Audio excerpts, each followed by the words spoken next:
Have you ever wondered if part of you, your blood, your bones, your very ability to survive, doesn't completely belong to modern humans? 50,000 years ago, when the world was locked in ice, when woolly mammoths shook the frozen earth and saber-toothed cats prowled the darkness, two entirely different human species met under the same cruel sky. On one side, us, Homo sapiens. Curious wanderers who had just arrived from Africa, armed with new ideas and fragile bodies. On the other, the Neanderthals. For almost 500,000 years, they had endured the harshest climates Earth has ever thrown at life itself. Broad-shouldered, barrel-chested masters of survival. We were taught they vanished, that they lost the evolutionary war and were erased by our clever ancestors. But cutting-edge archaeology and ancient DNA have revealed a secret far more shocking than extinction. Neanderthals never truly disappeared. They are still here. Inside you are living proof. Today we uncover one of the greatest hidden truths in human evolution.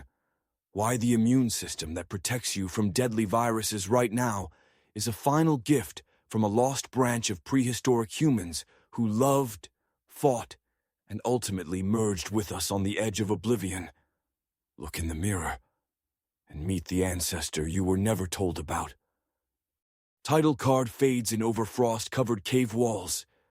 Neanderthal interbreeding. Why modern humans owe our immunity to them. Let's travel back 50,000 years, to the moment everything changed forever. Let's set the stage. For almost 400,000 years, long before Homo sapiens ever left Africa, the Neanderthals were the undisputed kings of Ice Age Europe and Western Asia. They were not the brutish cavemen of old cartoons. Archaeology now paints a very different picture. Look at Shanidar Cave in Iraq. 4 Neanderthals deliberately buried with flowers, pollen grains still preserved in the soil. Look at Gibraltar, where they dove into the Mediterranean for shellfish and even decorated seashells with pigment. Look at Bruniquel Cave in France, 176,000 years ago, long before sapiens arrived. They built perfect ring-shaped structures deep underground, lit only by fire. These were prehistoric humans with culture, ritual, art, and engineering. Physically, they were built like living tanks. Shorter limbs to conserve heat, massive muscle attachments, rib cages like barrels to house enormous lungs for the thin, cold air. Their brains were actually larger than ours on average. They survived multiple glacial maxima that would have wiped out any modern population without technology. Then, around 50,000 years ago, everything changed. We arrived. Homo sapiens, tall, slender, heat-adapted, poured out of Africa in a wave that archaeologists call the Upper Paleolithic Revolution. We carried blade tools, sewing needles, even musical instruments. And we multiplied fast. For roughly 10,000 years, from about $54,000 to 40,000 years ago. Sapiens and Neanderthals lived side by side across Europe and the Near East. Same valleys. Same mammoth herds. Same freezing nights. And then, suddenly, the Neanderthals were gone. By 39,000 years ago, no more traces. For over a century, the story was simple. We outcompeted them, or we killed them. End of chapter. But in 2010, a revolution happened in a lab in Leipzig, Germany.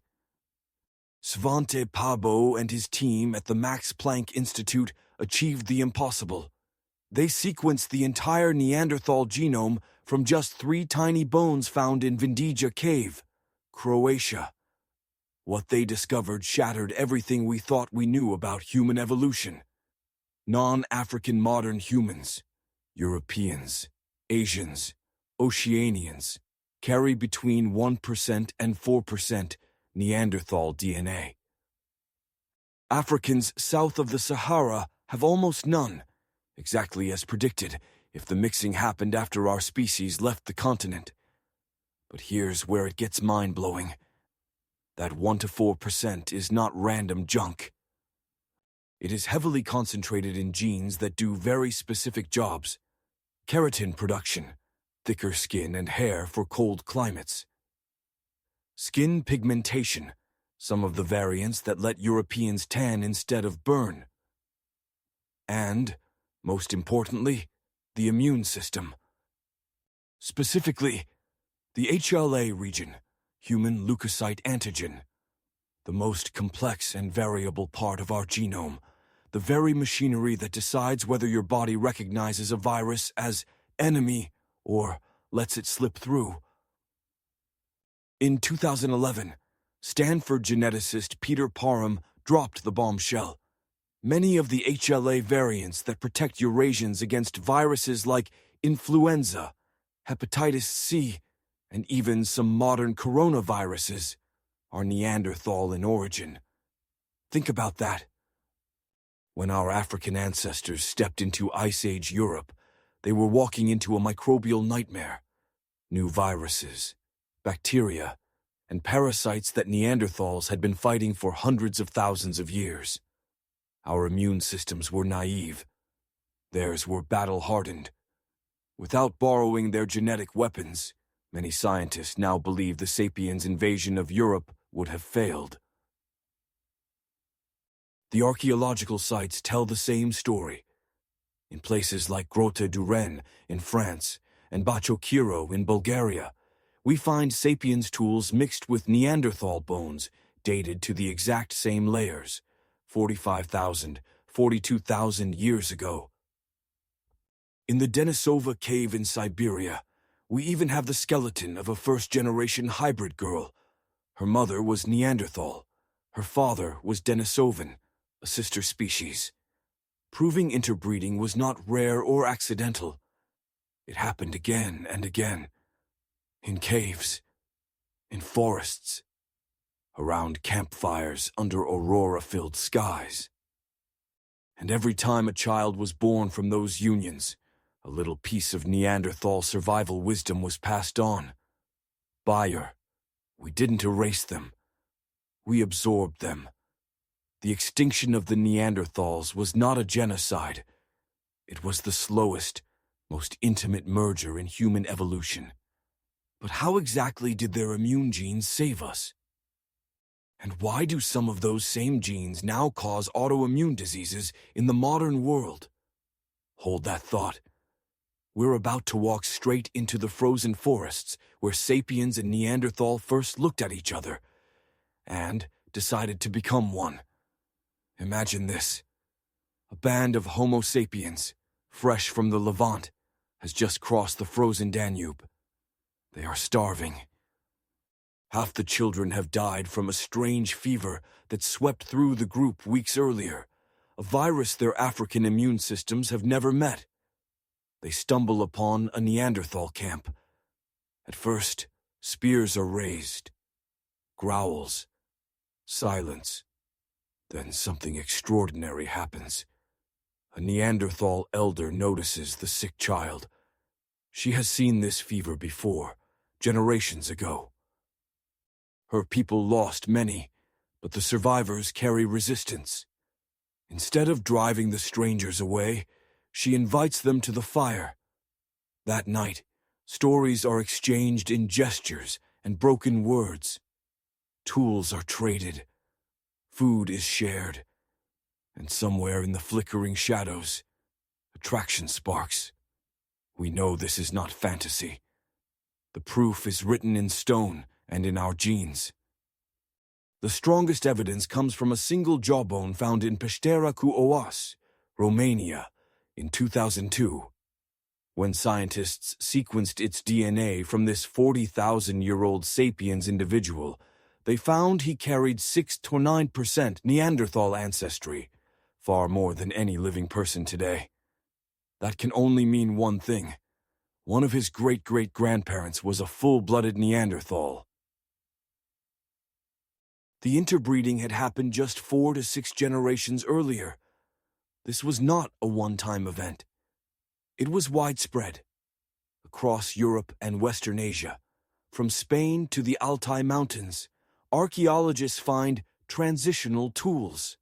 Sapiens blade technology mixed with Neanderthal Levallois techniques, exactly during the 5,000-year window when the two species overlapped. But the real intimacy.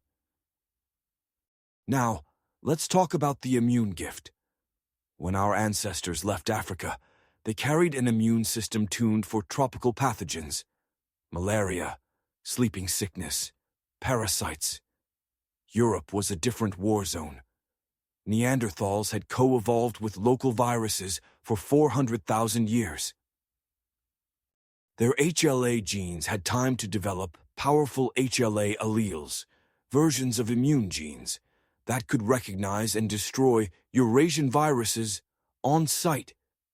When interbreeding occurred, hybrid children inherited both sets. Sapiens genes gave creativity, long-distance planning, perhaps better language networks.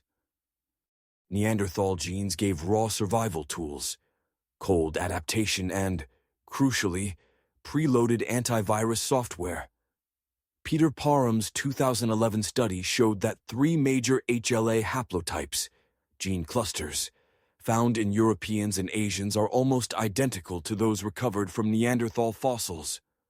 One of them, HLA C0702, protects against severe influenza.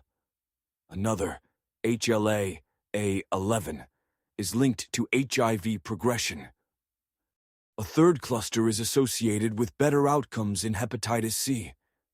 Even more stunning, some of these alleles are completely absent in sub-Saharan Africans, exactly matching the geographic pattern of interbreeding. Think of it like this. Your sapiens ancestors arrived in Europe like tourists without vaccinations, walking straight into a biological minefield. The children born from sapiens Neanderthal unions were the first humans on Earth with a hybrid immune system, half naive, half battle-hardened. Those children survived at much higher rates. They passed the advantageous genes forward.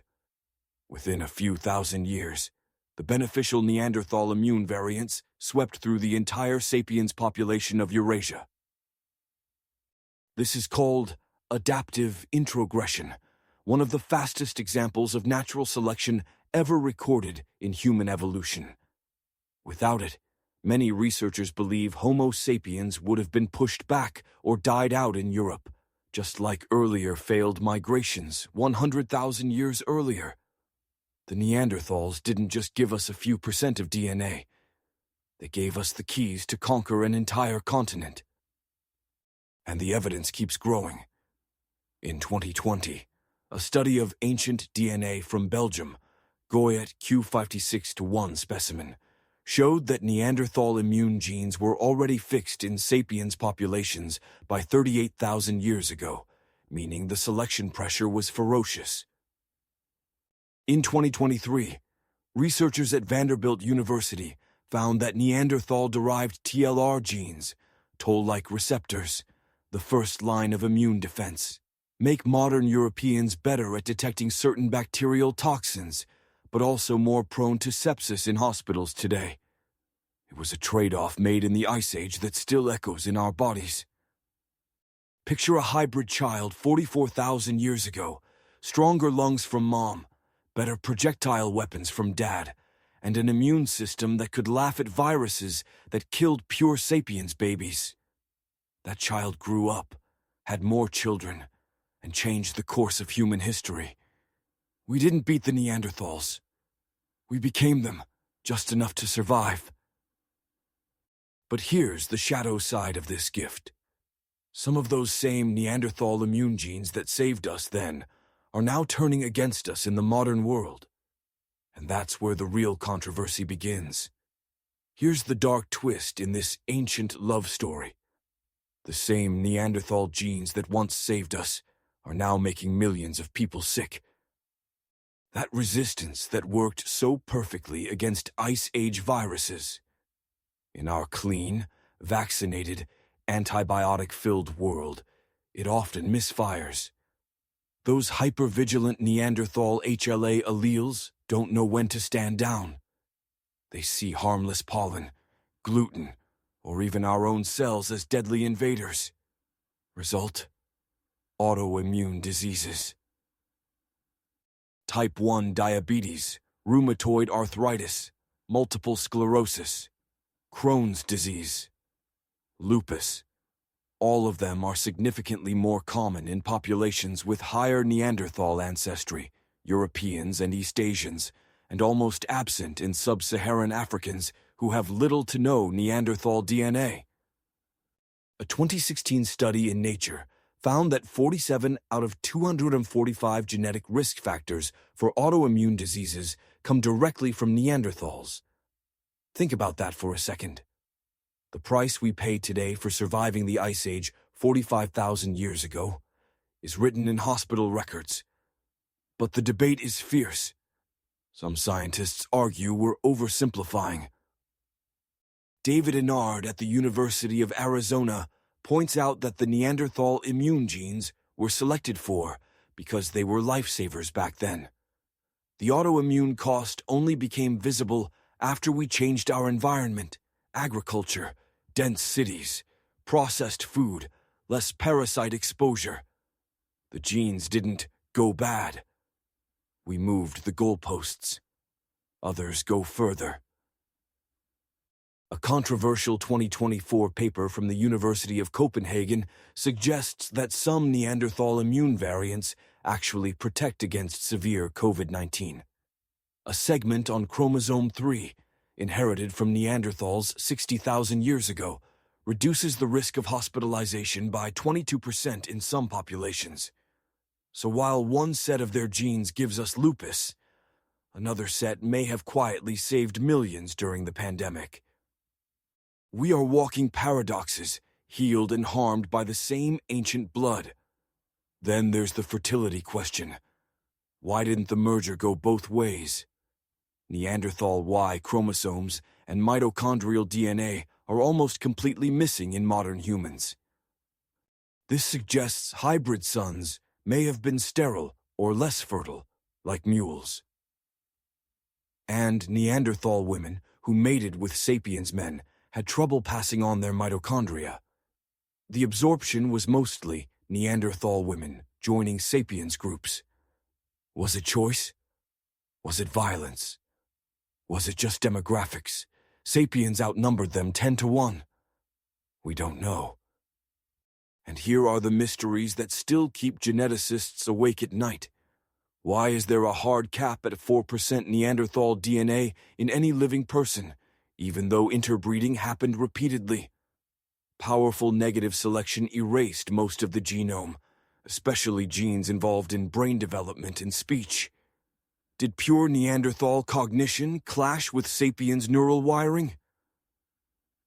Why do some East Asians have more Denisovan DNA, a Neanderthal sister species, in immune genes than Europeans do Neanderthal? Same story, different cousins, different continent. And the biggest question of all, if Neanderthals were so well adapted, with bigger brains and perfect cold-weather bodies, why did their population crash from the start, even before we arrived? Climate? Inbreeding? A hidden disease? Archaeology offers clues, but no answers. The last known Neanderthals in Gibraltar, Zafaria Cave in Spain, Mezmaiskaya in Russia, were tiny, isolated groups. Their tools become simpler. Their bones show malnutrition and genetic defects. They were already fading when we showed up. We didn't kill them.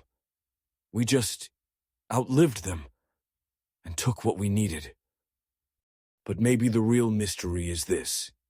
Every time you fight off a cold faster than your friend, every time your skin turns golden in summer sun instead of burning, every time your body overreacts to a vaccine or a peanut, you are feeling the ghost of a Neanderthal ancestor reaching across 50,000 years. They are not gone. They are woven into us, our strengths, our weaknesses, our very humanity. And that leads us to the most profound question of all. What does it mean to be modern human when part of us is forever prehistoric?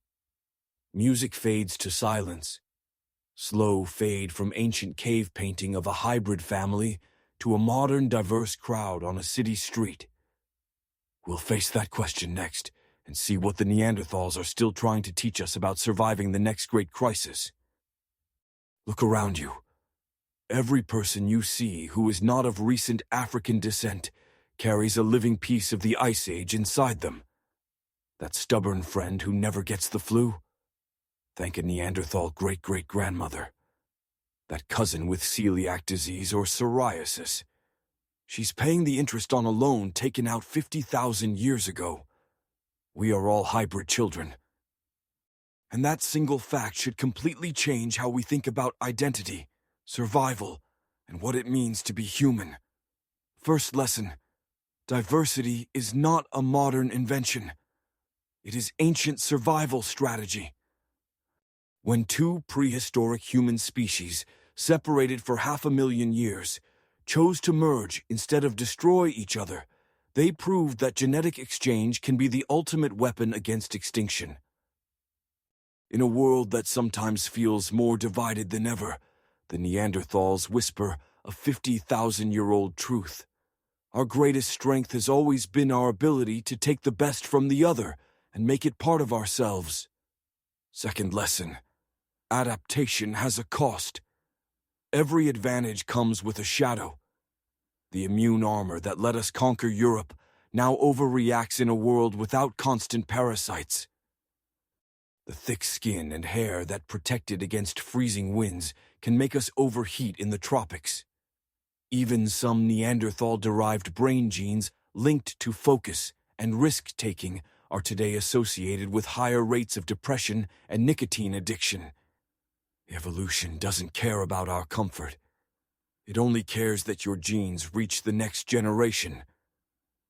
Third, and most urgent, we are facing another Ice Age-level crisis right now. Climate change, new pandemics, antibiotic resistance. And once again, the solution may lie in hybrid vigor. Scientists are already mining Neanderthal DNA for clues. Researchers in Brazil found that a Neanderthal-derived gene variant protects against severe dengue fever. Teams in Japan are studying how Neanderthal TLR genes respond differently to modern vaccines. In 2024, a biotech startup announced they're trying to reawaken ancient immune pathways to fight superbugs. We are literally turning to our extinct cousins for help surviving the future. But the deepest reflection is personal. Next time you feel sick and recover quickly, pause. Feel that strength coursing through your veins. That is not just you. That is the echo of a Neanderthal woman who held her hybrid baby close on a night when the temperature dropped to -40, praying the child would live to see spring. That is the legacy of a sapiens hunter who laid down his spear and chose love instead of war. Every time modern science says human evolution stopped 50,000 years ago, remember this: we are the proof that it never stopped. We are evolution in motion, a mosaic species stitched together from multiple ancient threads. And if we want to survive the next great filter, whatever it may be, we will need the same openness our ancestors showed around those flickering campfires. We will need to share knowledge across borders, to borrow strength from those who seem different, to embrace the stranger, because tomorrow their genes might save your children. The Neanderthals didn't lose. They won the longest game of all, by becoming us.